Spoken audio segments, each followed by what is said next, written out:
नारायणदास जी महाराज की, श्री सब पूज्याचार्य महाराज की, श्री सब संतन की, श्री सब देवन की, श्री ज्ञान संप्रदाय की, श्री गुरुगादी शास्त्रावली की, श्री केवल धाम की जय। कथा सत्संग प्रारंभ समय का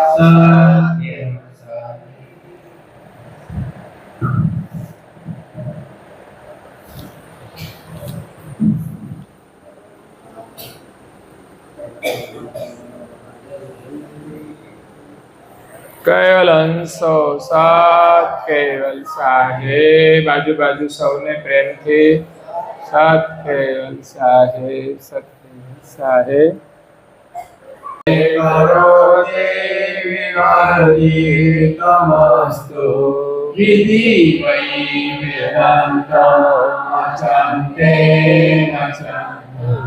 सुनाते सनातम येनाथो अनंतो अगाधं बहोरं लहेयान् महागं कुबेरात्ययात्मां नमामि नमस्तु सागर महाराज की जय कैवल धाम की जय श्री हरिचंद्रदास जी महाराज की जय श्री प्रियदास जी महाराज की जय सत्य साहेब सत्य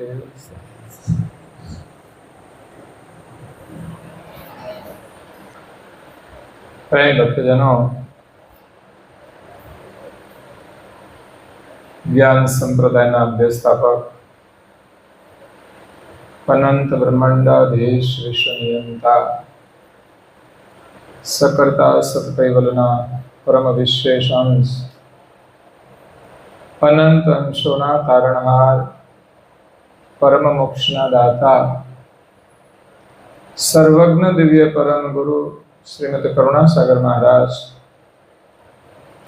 विश्वभરના મનુષ્ય તનધારી ચૈતન અંશોને સંબોધીને યથાર્થ જ્ઞાનનો ઉપદેશ આપતા સ્વરચિત सकर्ता अद्वैत लक्ष्यबोध पंचीकरण ग्रंथना प्रकरण 9 इच्छावृत्ति आदि अंशनी निज लक्षणा सत्कैवल परम यजन परमार्थ जे साधना छे एनी उलट क्रियानो उपप्रकरण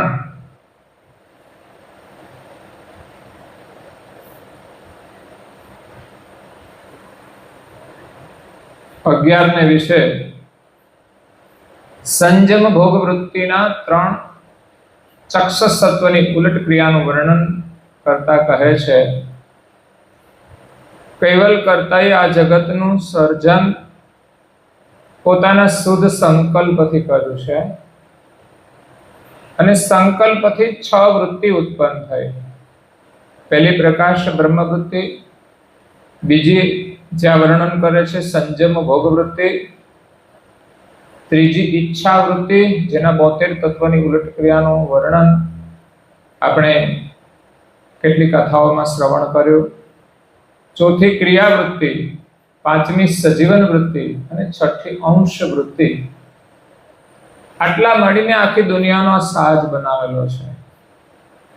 તો જે તત્વો બનાવેલા છે એની ક્રિયાથી આ જીવો અંશ આ શરીરને વિશે પોતાનું સ્વરૂપ ભૂલી ગયા છે। એટલે હવે જે અધોમુખી ક્રિયા થાય છે એને ઉલટાવાની છે, એટલે એને ઉલટ ક્રિયા કહે છે। તો આપણા શરીરમાં જેટલા તત્વો છે એનું બધાનું વર્ણન કર્યું। ઈચ્છા વૃત્તિના 72 તત્વો આપણા શરીરમાં સામાન્ય પ્રવૃત્તિ શું એની હોય છે અને એની ઉલટ ક્રિયા અત્યારે આપણે શું કરવાનું। સામાન્ય પ્રવૃત્તિ આંખે જોવાનું કામ છે, કાને સાંભળવાનું છે, પણ શું સાંભળવું ને શું ન સાંભળવું એનો આપણે વિવેક કરવાનો છે। જે અધોમુખી ક્રિયા કરીને આપણે પોતાને ભૂલતા ગયા છીએ અને કર્મોના બંધનમાં બંધાયા છે, એમાંથી છૂટવા માટે દરેક તત્વોની ઉલટ ક્રિયા આપી છે। આપણે કોઈ એક જ ક્રિયાથી બંધાયા નથી. આપણા શરીરમાં જેટલા તત્વો બનાવેલા છે એ બધા જ એની અંદર સહભાગી છે. જેમ કોઈ માણસ એક ગુનો કરે પણ એની સાથે જેટલા લોકો જોડાયેલા હોય એના સહભાગી હોય છે. એવી જ રીતે અહીંયા ઇન્દ્રિયો દ્વારા જે કોઈ ક્રિયા થાય છે એની અંદર અંતસ્કરણો, ગુણ, ગણ, ચતુર્તત્વ કારણ, નિરંજન અને અવ્યાકૃત આ બધા તત્વો જોડાયેલા છે. તો બધા જ તત્વોની ઉલટ ક્રિયા પરમ ગુરુએ બહુ સરળતાથી બતાવી છે, ગુજરાતી ભાષામાં બતાવી છે. બીજી બધા ગ્રંથોની અંદર ચોપાઈઓ લખી છે, એ બહુ ગર્ભિત હોય છે. પણ અહીંયા પ્રોપર આપણી ભાષા ગુજરાતી એમાં પરમ ગુરુએ આ શબ્દશ પરમ ગુરુએ લખાવેલું છે. આમાં એક શબ્દનો ફેરફાર નથી. હા, ચોપાઈનું ટ્રાન્સલેશન થાય ને તો એમાં પૂરો અર્થ ન પણ હોઈ શકે, પણ અહીંયા જે શબ્દો છે આપણે જે કંઈ વિશેષ એને સમજાવવા બોલીએ વસ્તુ અલગ છે, પરંતુ સત્યને સમજાવવા માટે પરમ ગુરુએ યથાર્થ યોગ્ય શબ્દોનો પ્રયોગ કરી અને યથાર્થ વર્ણન કર્યું છે. તો આપણા શરીરની અંદર જે તત્વો ચાલે છે, ક્રિયાઓ કરે છે, એમાં સંજમ ભોગ વૃત્તિના 3 સક્ષ સત્વ છે, કામ કરે છે. પહેલી પ્રકાશ બ્રહ્મ વૃત્તિના 3 મહાતત્વો વિકાસ, અવિકાસ અને કુંભસ્થ. આ વિજ્ઞાન જેવો વિષય છે થોડો, જે આપણા પ્રણવ સાથે જોડાયેલા છે. વિકાસ, અવિકાસ અને કુંભસ્થ. વિકાસ, અવિકાસ અને કુંભસ્થ. અવિકાસ જે લેવાતો પ્રાણાયામ છે, કુંભસ્થ એ કુંભક થાય છે, અને વિકાસ પ્રાણાયામ એ છૂટતો પ્રાણાયામ છે. એની સાથે આ સંજમ ભોગ વૃત્તિના 3 સક્ષસત્વો પણ જોડાયેલા છે. એ ના હોય તો એકલા પ્રકાશ બ્રહ્મ વૃત્તિના 3 મહાતત્વો વિકાસ, અવિકાસ અને કુંભસ્થ કામ કરી શકતા નથી. તો એની સાધારણ પ્રવૃત્તિ દિવ્ય પરમ ગુરુએ આપણને આગળ બતાવી હતી કે સંજમ ભોગ વૃત્તિના 3 તત્વો છે, જે વગ્ર જ્ઞાન, અનંગ અને કાળ સક્ષ સત્વ છે. જે વગ્ર જ્ઞાન સક્ષ સત્વ એ પ્રણવને અંદર પ્રેરક કરે છે. અનંગ સક્ષ સત્વ એ પ્રણવને કુંભક કરે છે, અને કાળ સક્ષ સત્વ એ શ્વાસને બહાર કાઢી નાખે છે. પણ 3 મૂળ જે શ્વાસ છે એ વિકાસ, અવિકાસ ને કુંભસ્થ છે, જેનું વર્ણન પરમ ગુરુએ આગળ કર્યું હતું કે વિકાસની અંદર, અવિકાસની અંદર વિકાસ અને કુંભસ્થના ભાગ રહેલા છે, કુંભસ્થની અંદર અવિકાસ અને વિકાસના ભાગ રહેલા છે, અને વિકાસની અંદર અવિકાસ અને કુંભસ્થના ભાગ રહેલા છે. એના કારણે આ શ્વાસની ક્રિયા એક લયબદ્ધ ચાલે છે. લેવાય પછી ને રોકે, રોક્યા પછી એને બહાર કાઢે, આગળ ધીમે ધીમે કાઢે. એની અંદર આ 3 તત્વોનું મિશ્રણ કામ કરે છે. મૂળ એ તત્વોની ઉલટ ક્રિયા બતાવી કે તમે પ્રણવને સ્થિર કરો તો જ તમારી પ્રવૃત્તિનું તમે અવલોકન કરી શકશો કે તમે શું કરી રહ્યા છો. નહીં તો સંસારી પ્રવૃત્તિ આપણે બધી કરીએ છીએ, એના કારણે આ પ્રણવ વધારે ગતિવાળો ચાલે છે, અને એના પ્રભાવમાં જ આપણે સ્વભાવ પ્રમાણે વર્તતા હોઈએ છીએ. આપણને ખુદને ખબર હોતી નથી કે આપણે શું કરી રહ્યા છીએ, અને આપણે જે કરી રહ્યા છીએ સાચું છે એમ માની લેતા હોઈએ છીએ. પણ ખરેખર જ્યારે આ પ્રણવ સ્થિર થાય ત્યારે જ એનું આપણે અવલોકન કરી શકીએ છીએ. એટલે એ પ્રણવ જે 3 તત્વોની ઉલટ ક્રિયા છે એના દ્વારા આપણે પરમ ગુરુએ જે લક્ષ્ય ભજન બતાવ્યું છે એ પ્રમાણે આપણે કરવાનું છે. તો સંજમ ભોગવૃત્તિના 3 સક્ષ સત્વની જે ઉલટ ક્રિયા છે, પરમ ગુરુ કહે છે આદિ, મધ્ય, અંત કોઈનામાં કળામાં ન આવે એવી આ અગમ વ્યવસ્થા છે. તો એના માટે કુંભની સ્થિરતા હોય ત્યારે દેખાય છે વગ્ર જ્ઞાન સક્ષ સત્વ. જે કોઈ પણ કામ છે એને શરૂ કરવામાં એનું કામ હોય છે, ભૂમિકા. માનો કે આપણને કોઈ વસ્તુ જોઈ અને ખાવાની ઈચ્છા થઈ, તે વર્ગજ્ઞાન સત્વની ક્રિયા છે. ભોજન કરવાની ઈચ્છા થવી તો એ છે વર્ગજ્ઞાન સત્વની ક્રિયા. પછી એની અંદર આપણે જમવા બેસી જઈએ અને ખાવાની મજા પડી જાય, આપણે કંઈ બીજું યાદ ના આવે, એ રીતે આપણે જ્યારે જમીએ છીએ તો એ છે અનંગ સત્વની ક્રિયા. જે કોઈ પણ ક્રિયા હોય એના વિશે એ વિષય રૂપ બનાવી દે એને અનંગ સત્વ કહે. અનંગ એટલે કામ, એટલે જે કોઈ કામના હોય એ અનંગ સત્વની છે. પછી કાળ સત્વ, એમાંથી એને છોડાવે છે. એવું તો નથી કે માણસ સદાય જ એ સુખની અંદર રહે. ખાવાનું કોઈ લિમિટ હોય છે, પેટ ભરાઈ જાય પછી મન ઉતરે છે, પછી એમાં બહુ રસ રહેતો નથી. પછી એમ કે એક રોટલી લઈ લ્યો, ના ના, અરે ભજીયા ખાધોડા, ના. એ કાળ સત્વ આવી જાય એટલે એમાંથી આપણી વૃત્તિ છૂટી જાય. એ જ પ્રકારે સેકન્ડે મિનિટે આપણી ક્રિયાઓ બધી થયા જ કરે છે. વગ્રજ્ઞાન, અનંગ અને કાળ ત્રણેયની ક્રિયા થયા જ કરે છે. બાળકને ભૂખ લાગે એટલે માતા એને સ્તનપાન કરાવે તો એના મુખમાં સ્તન આપવું એ વગ્રજ્ઞાન સત્વની ક્રિયા છે. અને બાળક પૈપાન કરે છે, અનંગ સત્વની ક્રિયા છે. અને એનું પેટ ભરાઈ જાય એટલે માતાને છોડી દે, એ કાળ સત્વની ક્રિયા છે. એ પ્રકારે સંપૂર્ણ ક્રિયા જે થઈ રહી છે એ કર્તાએ મૂકેલા તત્વોના કારણે થાય છે. કોઈ વસ્તુ આપોઆપ થતી નથી. થવી અને નિરંતર એનીમાં રસમય રહેવું અને છૂટી જવી, એમાં વગ્રજ્ઞાન, અનંગ અને કાળ સત્વની ક્રિયા મુખ્ય છે. તો અહીંયા મહત્વ ઉલટ ક્રિયામાં શું છે? તો કે આપણે જે કર્મ વિષય ભાવનાથી કરીએ છીએ એ કર્મનો ત્યાગ કરવાનો. શરૂ તો ગમે તે ક્રિયા થાય છે, પણ વિષય કામનાનો ત્યાગ કરી અને પરમાર્થની જે પ્રવૃત્તિ હોય એના વિશે વિજ્ઞાન તત્વની ઉલટ ક્રિયા આપણે કરવાની છે. એના માટે આપણે વર્તાવાનું છે. પરમ ગુરુ કહે છે કે આ સંજમ ભોગ વૃત્તિના સંજમ વગર કોઈ ક્રિયા થતી નથી, સારી હોય કે નરસી. સંજમ ભોગ વૃત્તિ એટલે સંજોગ થવો અને એનો પછી ભોગ કરવો. તો આ ત્રણ સત્વ એક પ્રકારના ચક્ષુ છે. તો વગ્રજ્ઞાનથી સંજમ થાય છે, પછી અનંગથી એનો ભોગ થાય છે અને કાળથી છૂટી જાય છે. તો એ પ્રકારે વગ્રજ્ઞાન સત્વની ક્રિયા ભિન્ન ભિન્ન કર્મ કરાવે છે. તે કર્મથી કોઈ વિષય ભાવના ન થાય એવા વિષય ભાવનાના કર્મનો ત્યાગ કરવો એ વગ્રજ્ઞાન સત્વની ઉલટ ક્રિયા છે. નહીં તો આપણે ફસાઈ જઈશું. ખોટું કામ કરવાની પણ એક શરૂઆત તો થાય છે ને. માણસ કોઈ પણ કુટેવ પડી જાય છે તો એકવાર શરૂઆત કરે ત્યારથી શરૂ થઈ જાય છે ને.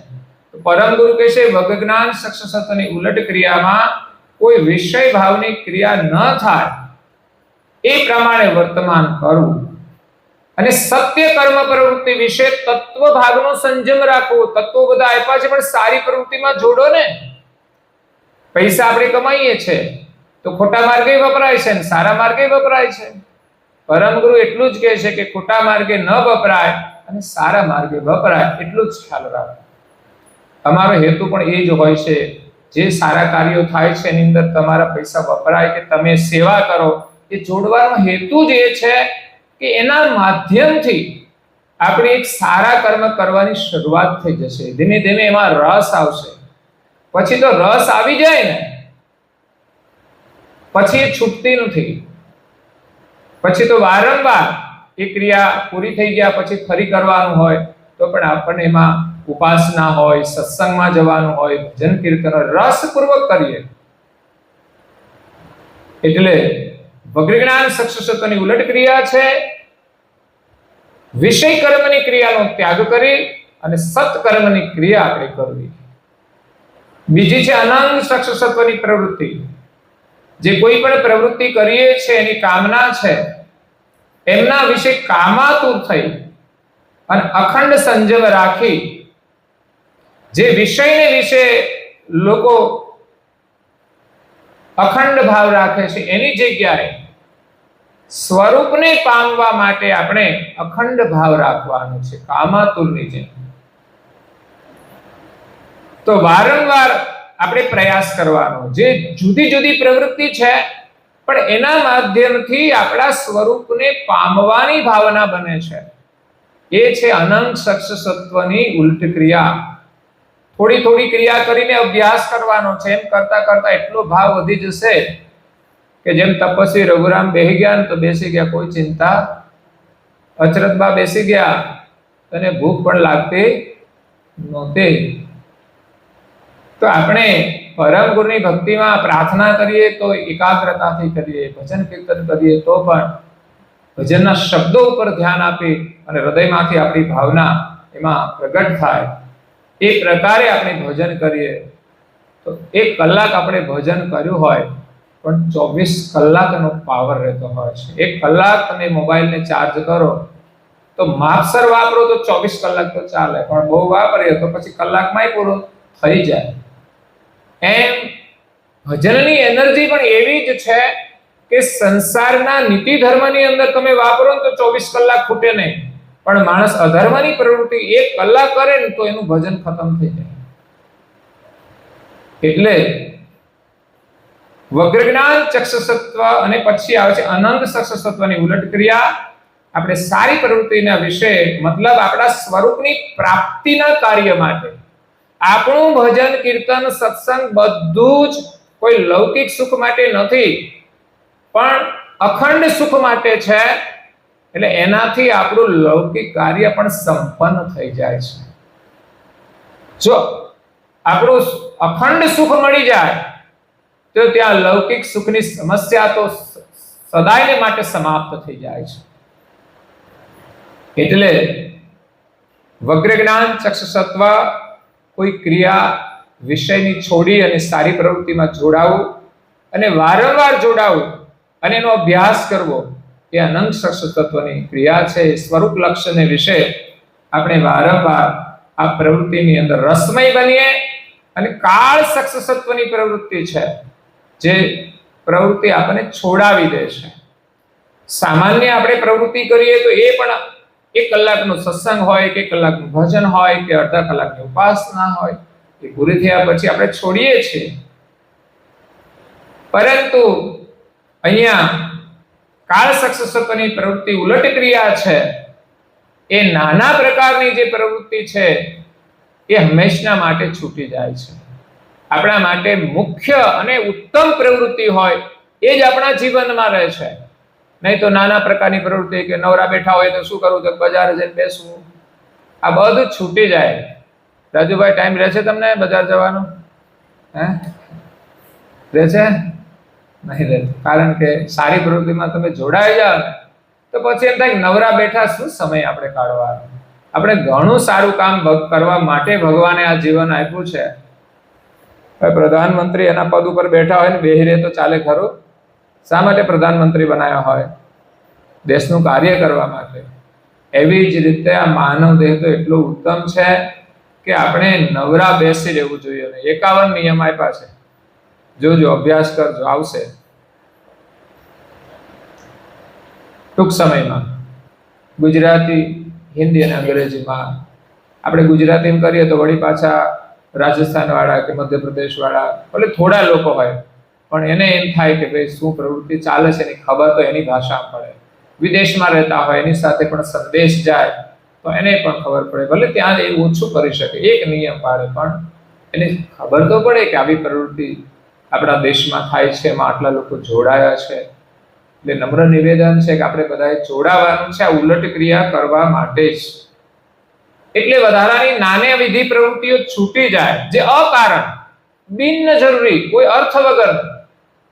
ક્યારેક તો અનર્થવાળી પ્રવૃત્તિ પણ હોય છે, એ તો હંમેશા માટે છૂટી જાય. એટલે સર્વસહાર છેવટે કાળ પ્રવૃત્તિ જ થાય. જે કંઈ છોડવાનું છે કાળ ચક્ષુસત્વની ઉલટ ક્રિયા થશે તો થશે. પણ કાળની પ્રવૃત્તિ ત્યારે થાય કે જ્યારે આપણે સારી પ્રવૃત્તિમાં જોડાઈએ ત્યારે, અને સારી પ્રવૃત્તિમાં રસ લઈએ તો પછી અનર્થની પ્રવૃત્તિ છે બધી જ છૂટી જશે. નિજ ભાવ સહિત અંશનો જે નિજ ભાવ છે એ સહિત બાજ દ્રષ્ટિ, અંશની એ જોવાની દ્રષ્ટિ હોય છે, અંતરનો ભાવ અને જોવાની દ્રષ્ટિ સાથે પોતાના અંતર હેતુ સહવર્તમાન આ ભાવનાને સનાતન પદને વિશે પહોંચાડવાની છે. આ સંસારમાં જ્યાં ત્યાં બધે આપણે રોકાઈ ગયા છે, પછી આપણે વિચરણ કરીએ પણ સહજ રીતે, જરૂરી હોય એટલું સારા કાર્યમાં જ વિચરણ કરી સુરતાને આપણે સનાતન પદને વિશે પહોંચાડવાની છે.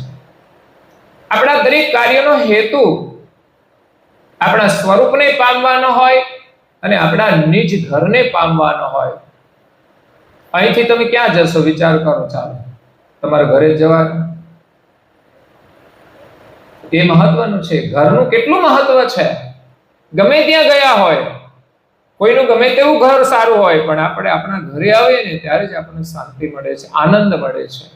એમાં સંસારમાં ગમે તેટલો આનંદ કરશું, વિચરણ કરીશું, ક્યાંય સ્થિરતા નથી, સ્થાયી નથી. આપણે આનંદ પણ સ્થાયી નથી અને આપણે રહેવાના પણ નથી.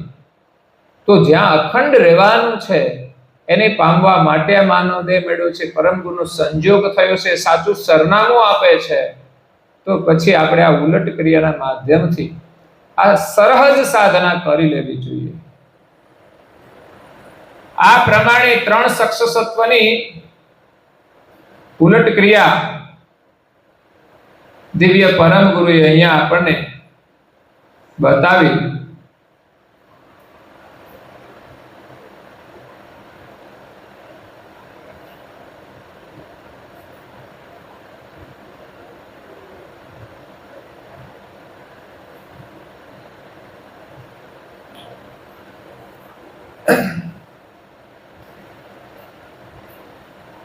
તો આ 3 સક્ષસત્વ અને પ્રણવની ભાવના જે આગળના પ્રકાશ ધર્મવૃત્તિના 3 મહાતત્વો છે, એ પ્રણવની ભાવના સહિત આપણે નિજ ઠેઠ પહોંચાડવાની છે. તો આ ક્રિયા આપણે કરીએ છીએ, ચોથી ક્રિયાવૃત્તિ છે. આ જે બધી ક્રિયા થાય છે એની પણ એક વૃત્તિ બનાવી છે, અને અંશની નિજ ભાવનાથી આ ક્રિયા થાય છે, એ જ ક્રિયાવૃત્તિ છે. ક્રિયાવૃત્તિનો ભાવ અંશના સ્વરૂપમાં ભાવના રૂપે જોડાયેલો છે. આપણી ઈચ્છા હોય ત્યારે જ ક્રિયા થાય છે ને. આપણી અંદર ભાવના હોય, મારે આ કરવું છે, આ જોવું છે, ખાવું છે, પીવું છે, હરવું ફરવું, જે કંઈ ક્રિયા થાય આપણા શરીરની અંદર, એ અંશની અંદર એક ભાવના છે ક્રિયાવૃત્તિની. ત્યારે જ આ શરીરના અંગો ક્રિયા કરે છે. તત્વો, આ તત્વો વિજ્ઞાનના જોવામાં પણ આવે એમ નથી. માનો કે અંતઃસ્કરણ છે, એ વિજ્ઞાન એનું અવલોકન પૂર્ણ રૂપે ના કરી શકે. અવસ્થાઓ છે, વિજ્ઞાન એની રીતે સંશોધન કરે છે ઘણું બધું એની હદમાં રહીને, પણ આ તો અગમ રસ્તો છે.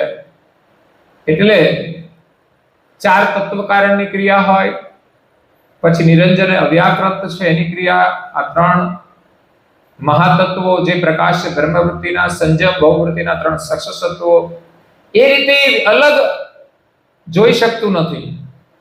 અને ક્રિયાવૃત્તિ દ્વારા ક્રિયા થાય છે. તો એ ઉલટ ક્રિયાનું વર્ણન અહીંયા દિવ્ય પરમ ગુરુએ અદ્ભુત કર્યું છે. એનું અવલોકન આપણે કરીને અભ્યાસ કરવાનો છે. સજીવન વૃત્તિ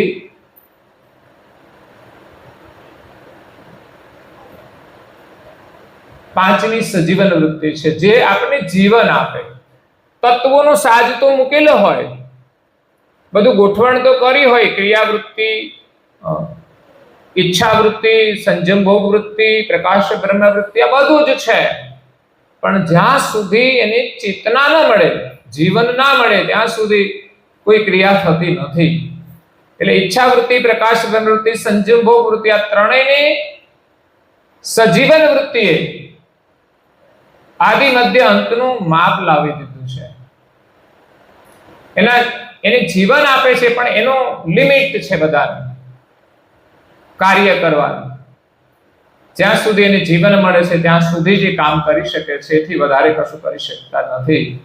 એટલે સર્વ તત્વ ભાગ શરીરની અંદર રહેલા છે અને સજીવન વૃત્તિ એ ચેતન કરે છે. તો આ સજીવન વૃત્તિ બધા જ તત્વોને જીવન આપનાર અને સજીવન કરનાર છે. એ અંશની સજીવન વૃત્તિ છે પૂર્ણ સજાણ ચેતનપણાની બાહ્ય દ્રષ્ટિ છે. સજીવન વૃત્તિ એટલે અંશની બાહ્ય દ્રષ્ટિ છે, ચેતનપણાની. શરીરના તત્વોને પોતાની બાહ્ય દ્રષ્ટિથી ચેતન કરે છે એ સજીવન વૃત્તિ છે. આ તો એક લક્ષણાથી આપણે સમજી શકીએ, પણ જ્યારે આપણે ઉલટ ક્રિયા કરીને નિજ ભાવની અંદર જઈએ ત્યાર પછી એને આપણે સ્વ અનુભવથી આ સત્ય વસ્તુ સમજાય છે. પણ કર્તાની આ રચના કેવી છે, એમાંથી આપણે કેવી રીતે બહાર નીકળવું એનો યથાર્થ માર્ગ બતાવે છે. તો આ ચેતનપણાની જે બાહ્ય દ્રષ્ટિ સજીવન વૃત્તિ છે એ બધી જ ક્રિયાઓના ઉપર રહેલી છે, ક્રિયાવૃત્તિના માથે. અને છેલ્લે કર્તાએ અંશ વૃત્તિનું નિર્માણ કર્યું છે. આ શરીર છે, એના તત્વો છે અને એની અંદર પ્રાણ પણ મૂક્યો છે જીવન આપવા માટે. પરંતુ એ પ્રાણ ચેતન ના થાય ત્યાં સુધી શરીરના કોઈ તત્વ કાર્ય કરી શકતા નથી અને શરીર પણ ચાલી શકતું નથી. એટલે શરીરમાં ચેતના જે છે એ સજીવન વૃત્તિની છે, પણ એને પ્રણવને ચેતન કરનાર એ અંશ છે. માતાના ગર્ભની અંદર જે બાળક છે એ માતાને સજીવન વૃત્તિથી પોષણ પામે છે, એમાં અંશ આવતો નથી. કોઈ કે 5-7 મહિને આવી જાય, 8 મહિને આવી જાય, એ તો એક માન્યતા છે કે અંદર શરીર કંઈ પણ હલનચલનની ક્રિયા એને દેખાતી હોય અને એમ માની લેતા હોય કે પછી થોડા ઓછા મહિને કોઈ બાળકનો જન્મ થઈ જાય એટલે એમ માની લેતા હોય કે 8 મહિને પણ બાળક આવી જાય, અંશ આવી જાય છે. પણ વાસ્તવિક ગમે ત્યારે, અત્યારે તો સીઝર કરીને ઓપરેશન કરીને બાળકને જન્મ આપે છે, તો જન્મ આપે ઓપરેશન કરે એટલે બાળકને માતાથી જુદું પાડે એટલે એની અંદર અંશ પ્રવેશ કરે છે એ સમયે. પછી 1 મહિનો ઓછો હોય તો એ શરીરનો વિકાસ થઈ ગયો હોય તો એ બાળક જીવંત રહી શકે છે. એટલે અંશ તો હંમેશા જન્મ પછી જ આવે છે. માતાના ગર્ભની અંદર ક્યારેય પણ અંશ આવતો નથી. પણ કોઈ કોઈ માન્યતાઓના આધારે લોકો માનતા હોય છે કે ગર્ભની અંદર અંશ આવે છે. પણ કરુણાસાગર મહારાજના સિદ્ધાંત પ્રમાણે, અનુભવ પ્રમાણે જન્મ પછી જ અંશ એની નાસિકાએથી પ્રણવ દ્વારા પ્રવેશ કરે છે.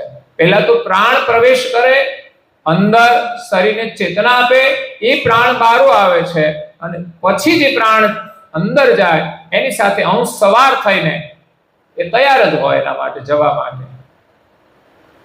આ વિશ્વબ્રહ્મ વિધ્વંસનિધિ ગ્રંથની અંદર એનું વિસ્તારથી વર્ણન છે, ગર્ભગોષ્ઠી વર્ણન.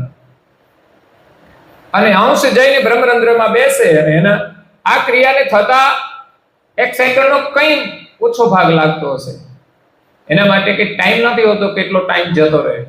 શ્વાસ ગયો ને આવ્યો અને તરત જ અંશ અંદર પ્રવેશ કરી જાય અને શરીર ચેતન થઈ જાય. અને અંશને કદાચ 2 સેકન્ડ લાગે તો એ બાળકનું જોડાણ માતાની નાભી સાથે હોય છે એટલે એ બાળકને કશું થતું નથી. પણ એનો જન્મ થતા જ આ પ્રક્રિયા થઈ જાય અને એ પ્રક્રિયા થાય એટલે બાળક રડવાનું શરૂ કરી દે છે.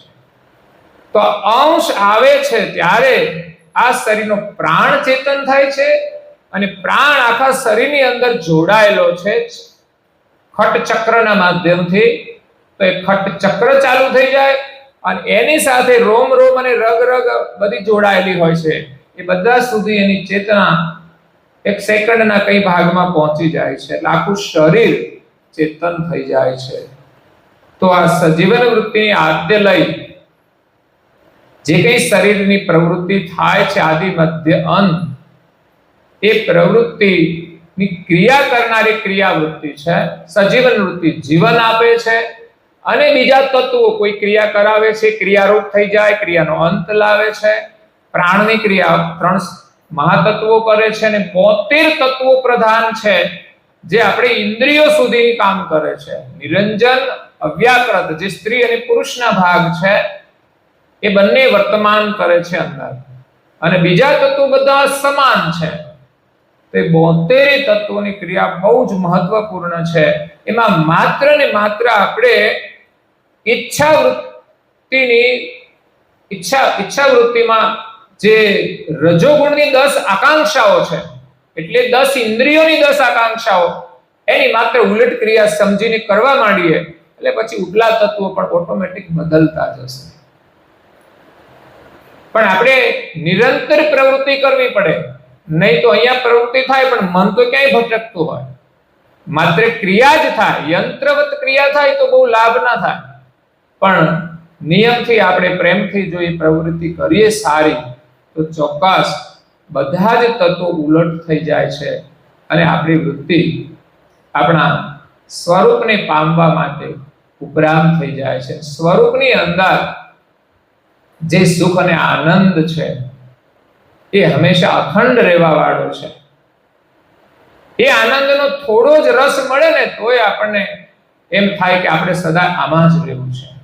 તપસ્વી રઘુરામ મહારાજ 12 વર્ષ કેમ બેઠા હશે? આપણે 12 મિનિટ બેસે તો 2 વખત આંખો ખોલીએ. તો 12 વર્ષ સુધી એ અંદરની દુનિયામાં ગયા છે. તો અંદર કઈ એવો રસ છે, તો એ સિદ્ધિઓ હતી. જ્યારે પરમ ગુરુના સ્વરૂપમાં આપણી સુરતા જોડાય પછી આ સંસારમાં તમે જે ઈચ્છો ને તે બધું થાય, પણ પછી તમારી કોઈ ઈચ્છા રહેતી, કારણ કે પરમ ગુરુના સ્વરૂપને છોડીને આપણે શું ઈચ્છા થાય? સંસારમાં એકમાત્ર કરવા જેવી પરમ ગુરુના ચરણની ચાહના જ છે, એનો આનંદ જ છે, એનો ભક્તિ ભાવ જ છે. તો આ અંશ છે, એના માધ્યમથી ક્રિયાવૃત્તિ જે છે કામ કરે છે. અંશની પોતાની જે જાણ દ્રષ્ટિ, આપણામાં જે જાણપણું છે, જાણવાનું, એ જાણ દ્રષ્ટિ રૂપી ભાવના છે, એ જ ચોથી ક્રિયાવૃત્તિ છે. કારણ કે આપણી જે કઈ ભાવના હોય એ પ્રમાણે જ ક્રિયા થતી હોય છે. તો પરમ ગુરુ કહે છે કે તે અસંખ્ય વૃત્તિઓ ક્રિયા સહિત આપણા નિજ સ્વરૂપને વિશે રહેલી છે. અસંખ્ય વૃત્તિઓનો મતલબ કે આપણે જેવી ભાવના કરીએ એવી ક્રિયા થાય છે. તો અસંખ્ય વૃત્તિ એટલે અસંખ્ય પ્રકારની ક્રિયાઓ કરવાની વૃત્તિ છે આપણી. વૃત્તિ તો ક્રિયાવૃત્તિ જ છે, પણ અસંખ્ય ક્રિયાઓ. જીવનભર આપણે કેટલી ક્રિયાઓ કરીએ, માણસમાં જુદી જુદી ભાવના ક્રિયાઓમાં.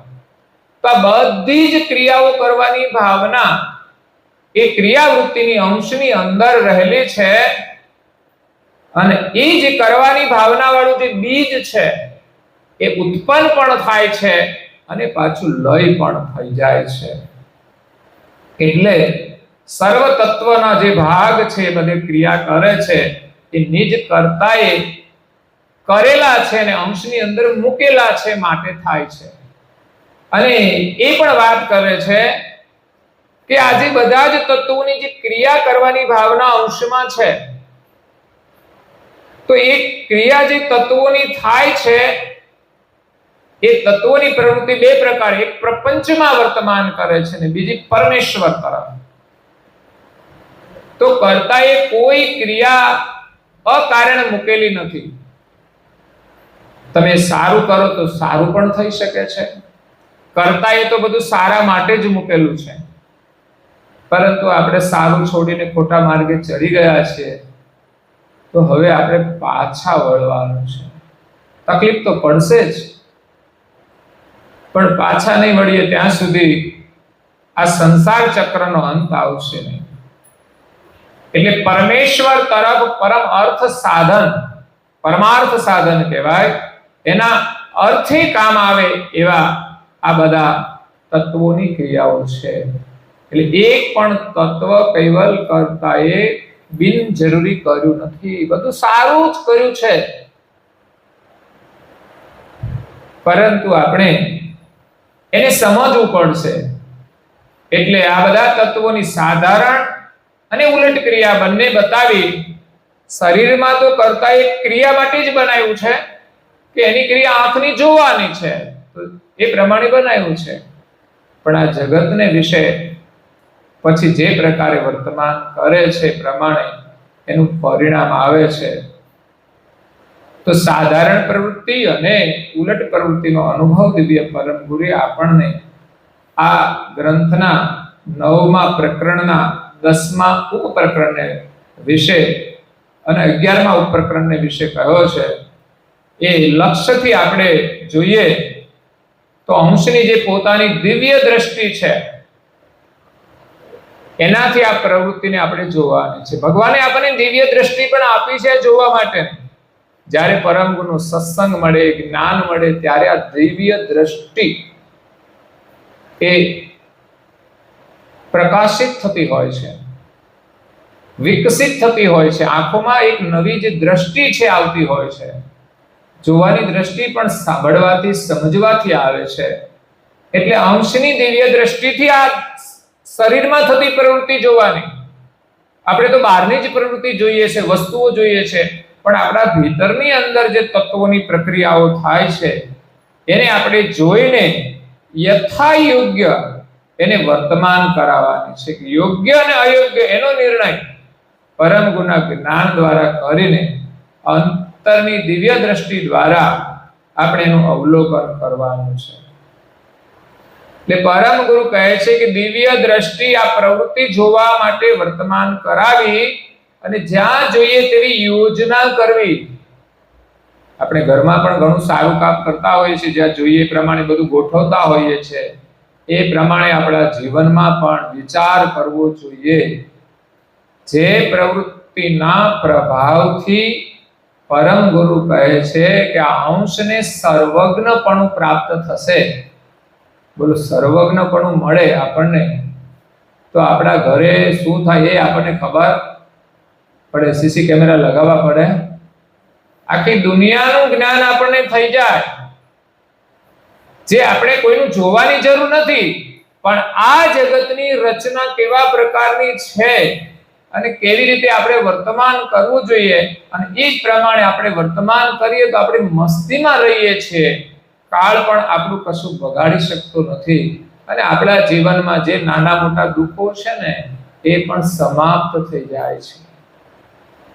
એટલે આ પ્રમાણે સર્વજ્ઞપણું અક્ષય પ્રાપ્ત થઈ જાય. સર્વજ્ઞપણું એટલે પરમ ગુરુના સ્વરૂપ સાથે આપણી એકતા થઈ જાય, કર્તા સાથે આપણી એકતા થઈ જાય અને આ જગતની સંપૂર્ણ રચના કર્તાએ કેવી રીતે બનાવી છે એનો અનુભવ મળી જાય.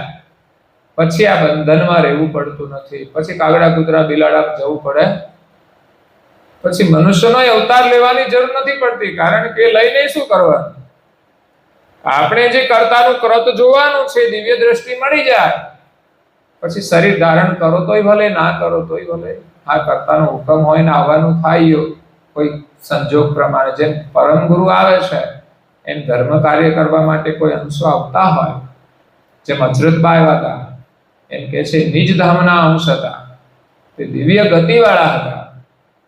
તો એ ગતિને પામી જાય પછી એના માટે આ સંસારમાં આવે તો પણ કોઈ બંધન રહેતું નથી. એને સારામાં સાચામાં જ પ્રીતિ હોય છે, એમાં જ એને આનંદ આવે છે. એટલે આપણે ધીમે ધીમે આ ધાર્મિક પ્રવૃત્તિની અંદર જોડાણ કરીને અભ્યાસ વધારવાનો છે. થોડું થોડું બેસીને પણ. તો તમામ દેવ, માનવ, સ્ત્રી, પુરુષ સર્વને વર્તમાન કરવા માટેની આ ક્રિયાનું વર્ણન કર્યું છે. એની ધારા કઈ છે? આ ધારા છે.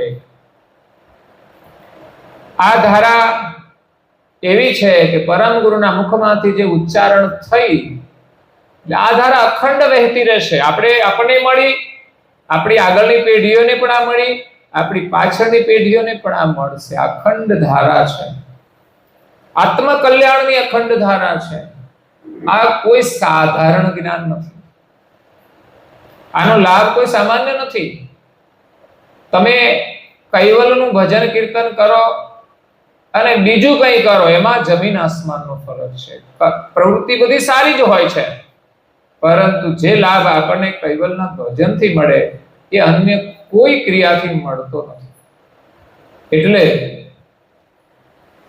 સામાન્ય વિશેષ અંશ સહિત સર્વ સંસારને તરવા માટે, ભવસાગર પાર કરવા માટે આ ઉલટ ક્રિયાનું વર્ણન દિવ્ય પરમ ગુરુએ અહીંયા કહ્યું છે, જેના માધ્યમથી પરમ ગુરુની ઉપાસના અને બીજું પોતાનું નિજ સ્વરૂપ, ત્રણ વસ્તુ છે આમાં.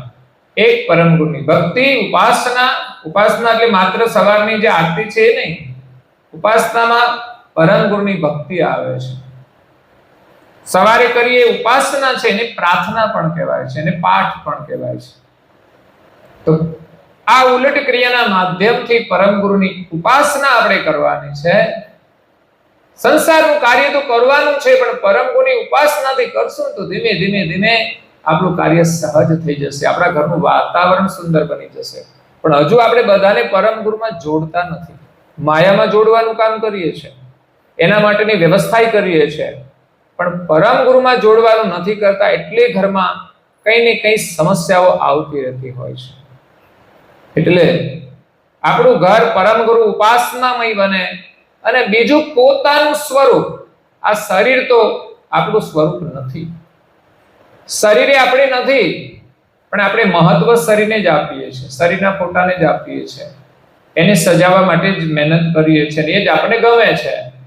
પણ પોતાના સ્વરૂપને નિહાળો ત્યારે ખબર પડશે કે આપણું સ્વરૂપ કેવું છે. નિજ સ્વરૂપ અને સકરતા સત કૈવલની ગતિ, એને જાણવા માટે આપણું ભજન ઉલટ ક્રિયાથી અક્ષય બનશે, નિરંતર પરમ ગુરુમય બનશે, પોતાના સ્વરૂપમય બનશે અને કૈવલ કર્તામય બનશે. એટલે કૈવલ કર્તાનું જે ભજન છે એનો આ ત્રિવેણી તાર છે જોડાઈ જશે.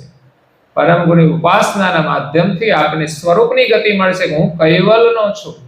આપણું લક્ષ્ય ભજન, હું કૈવલનો અંશ છું અને કૈવલને પ્રણામ કરું છું. ઓહંગ એ આપણા પોતાના સ્વરૂપનો ભાવ છે કે હું કોણ, તો કે કૈવલનો અંશ. અગર તો ઓહંગ અને સોહંગ જે લેવાય છે ને મુકાય છે, બે પ્રાણ છે, એને ચેતન કરવા વાળો એ હું. આ શરીરના ઉપર આ બેને ચેતન કરનારી અંશ સ્વરૂપ છે. બાકીના લોકો એમ માને છે કે બ્રહ્મ એ આપણે છીએ, તો એ પ્રાણ થયો, તો પ્રાણ તો આપણે નથી. પ્રાણને ચેતન કરવા વાળા આપણો લક્ષ્ય એનાથી એક સ્ટેપ ઉપર છે. આપણી ઓળખાણ શું, તો કૈવલના અંશ છે, બ્રહ્મના અંશ નથી આપણે. બ્રહ્મ એ ઓહંગ અને સોહંગ છે, આપણે ઓહંગ સોહંગ નથી. એ બે ચરણ છે, પણ એને ચલાવનાર યુગલ રૂપંગ, રૂપવાળા ગતિવાળા કરનાર. ત્વમ નમામિ, હું તમને પ્રણામ કરું છું. એટલે એક મંત્રનો જપ છે અને બીજો જ્યારે એનાથી પણ ઊંડાણમાં જ્યારે જઈએ ત્યારે અક્ષરો છૂટી જાય છે અને માત્ર ઓહંગ અને સોહંગ જ રહે છે. ઓહંગ એટલે હું અને સોહંગ એ પરમ ગુરુનું સ્વરૂપ છે. ઓહંગના ભાવથી, અહંગ ભાવથી આપણે પરમ ગુરુને પ્રણામ કરીએ. સોહંગ સ્વરૂપમાં એ ઓહંગ લેવાતો ને મુકાતો, એની અંદર આ અંશની વૃત્તિ સમરસ થઈ અને સ્વરૂપનો આનંદ કરે છે. તો આ પ્રકારે કૈવલનું અક્ષય ભજન કરવા માટેની આ ઉલટ ક્રિયા પ્રકરણ અહીંયા 11મું સમાપ્ત થાય છે અને આ 9મું પ્રકરણ છે એ પણ અહીંયા પૂર્ણ થાય છે. અને હવે પછી 10મું પ્રકરણ, મૂળ પ્રકરણ ચાલુ થશે, જેમાં દિવ્ય પરમ ગુરુએ ખટ વૃત્તિ, જે આગળ 6 વૃત્તિ બતાવી, એક ખટ વૃત્તિ આદિ પરમ વિશેષ પરમ ગુરુની મહત્તાનું નિરૂપણ. હવે ખટ વૃત્તિની મહત્તા તો બતાવી, પણ એના ઉપર પરમ વિશેષ અંશ પરમ ગુરુ કરુણા સાગરની મહત્તા અહીંયા કરુણા સાગર બાપજી એના જ્ઞાન દ્વારા આપણને સમજાવશે. તો આજની જે ગુરુ કથા છે, આ વર્ષ આપણું રજત જયંતિ દીક્ષા વર્ષ અંતર્ગત આપણે વિશેષ પ્રવૃત્તિઓ કરવા પ્રયાસ કરીશું, જેટલી થઈ શકે તેટલી. જે જાહેરાત કરી છે પ્રમાણે ગુરુવારે પ્રભાત ફેરી કરવાની છે. આપણે ગુરુ કથા પણ હાજર હોય છે, પણ હું ના હોઉં તો રાજુભાઈ કરશે, રાજુભાઈ ના હોય તો મનરભાઈ કરશે, ના હોય તો તમે આવીને ગ્રંથ વાંચો. એવું નહીં કોઈ ના હોય તો આપણી પ્રવૃત્તિ બંધ ના રહે, આપણી એક્ટિવિટી ચાલવી જ જોઈએ. જે ગામમાં સાધુ નથી, સંત નથી, કોઈ કથાકાર નથી, તો શું થાય? અરજણસુ ગામે જાઓ તમે, એક રાત્રિ રોકાજો. કોઈ દિવસ એ બાજુ આવે ને તો ટાઈમ થોડો વધારે આવે તો એમ થાય ચાલો આજે તો નાઈટ અહીં રોકાવું છે, તો આપણને ખબર તો પડશે લોકો શું કરે છે. આપણે જઈને બેસવાનું ચૂપચાપ, આપણે અભ્યાસ થાય, એમાંથી પ્રેરણા મળે કે આપણે પણ કશું કરી શકીએ છીએ. કેવી રીતે કરવું એ પણ આપણને જાણકારી મળે છે. તો એ લોકો કન્ટિન્યુ જ ગ્રંથનું વાંચન કરે. આપણે તો અઠવાડિયે એકવાર કથા કરવાની હોય કે ગ્રંથ વાંચવાનો હોય, અડધો કલાક આપણે આવીએ એ તો 1 કલાક બેસે જ છે.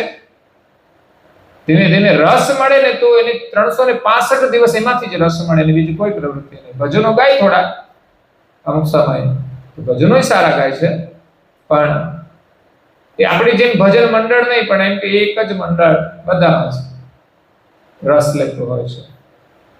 તો ત્યાં વિશેષ સત્સંગ દ્વારા એની અંદર જ્ઞાનની જાગૃતિ આવે છે, અને બહુ જરૂરી છે. એની અંદર જ જાગૃતિ રહેલી છે. રંગુની જે વાણી છે ને એ સાંભળવામાં જો રસ થઈ જાય ને તો આપણામાં જાગૃતિ આવશે અને રંગગુરુમાં આપણી પ્રીતિ જોડાશે. પછી બીજું કંઈ કર્મકાંડ કરવાની જરૂર રહેશે નહીં. તો આજની ગુરુ કથાનો પ્રસાદ સવિતાબેન શાંતિભાઈ પટેલ, તેમજ અમારા કિંજલબેન ઉમેશકુમાર પટેલ અને ધૈર્યકુમાર ઉમેશભાઈ પટેલ અને એમના અનુજ વડીલ છે ને, તો મોટા છે ને, એના વડીલ બંધુ ઉમરેઠ, શું નામ છે બધું? ગૌતમ કુમાર અને શ્રીમતીજી નિશાબેન અને એમના બાળકો સપરિવારની હાર્દિક ભાવનાથી આજે આપણે પ્રસાદ મળ્યો છે. ત્યારે મારા સવિતાબાની બહુ ઉમદા ભાવના હોય છે, કંઈ ને કંઈ ટેક હોય કે નિયમ હોય, પરિવારના સુખ માટે હોય, અને બહુ જ એમની શ્રદ્ધાને નિયમિત પ્રભુના દર્શન માટે તિલક પણ અવશ્યના કપાળમાં હોય. એટલે અંતરની ભાવનાનું મહત્વ હોય છે. બહારની ક્રિયા લોકોને બહુ ખબર ના હોય, પણ એની જે સૂક્ષ્મ ક્રિયા હોય એની અંદરથી જો આપણે અવલોકન કરીએ તો એમાંથી આપણને ઘણી બધી પ્રેરણા મળે છે અને પરિવાર માટે આશીર્વાદરૂપ હોય છે. અહીંયા વડીલ માતાઓ જે બેઠા છે એમાં બહુ જ વિશેષ પ્રવૃત્તિ કરે છે. એ બધાના પરિવાર માટે વડીલોના ખૂબ આશીર્વાદ છે કે એનાથી જ આ સંસ્કાર પરિવારને મળ્યા છે. અને હવે અમારા છોટે રાજકુમાર વિશેષ જાગૃત પરમગુરુના આશીર્વાદથી એનો રસ છે, તો એ પણ અહોભાગ્ય છે. બધા બાળકોમાં નથી આવી શકતું, પણ આપણું સૌભાગ્ય છે. બીજા બાળકોને પણ પ્રેરણા મળે તો આ વર્ષ નિમિત્તે આ ગુરુકથાનો એક વિશેષ લાભ પરિવાર દ્વારા આપણને સૌને મળ્યો છે. પરિવારને પણ પરમગુરુના ખૂબ આશીર્વાદ છે, શુભકામનાઓ છે. એની કૃપા દ્રષ્ટિ પરિવાર ઉપર હંમેશા વરસતી રહે અને આપ સૌના પરિવાર ઉપર પરમગુરુની કૃપા વરસતી રહે. પરિવાર સાથે ખુશ રહો, સુખી રહો, એ જ શુભકામના સાથે અહીંયા કથાને વિરામ આપીએ. અસ્તુ સત્કેવલ સાહેબ. બોલો જય તમે.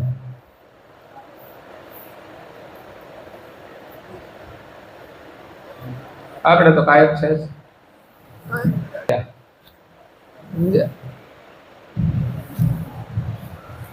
आद्य सगर स्वराज गणेश केवलता की जय। श्री कृष्ण स्वामी महाराज की जय। परम गुरु श्रीमद करुणासागर महाराज की जय। श्री नारायण दास जी महाराज की जय। श्री बलदेवदास जी महाराज की जय। श्री कबरदास जी महाराज की जय। श्री प्रयागदास जी महाराज की जय। श्री सीतादास जी महाराज की जय। श्री हरिचंदास जी महाराज की जय। श्री धर्मप्रियदास जी महाराज की श्री सब संतन की जय। श्री सब देवन की जय। श्री ज्ञान संप्रदाय की जय। गुरु दुर्गा साबुरी की जय श्री केवल राम की जय कथा सरस्वती का साथ केवल साही।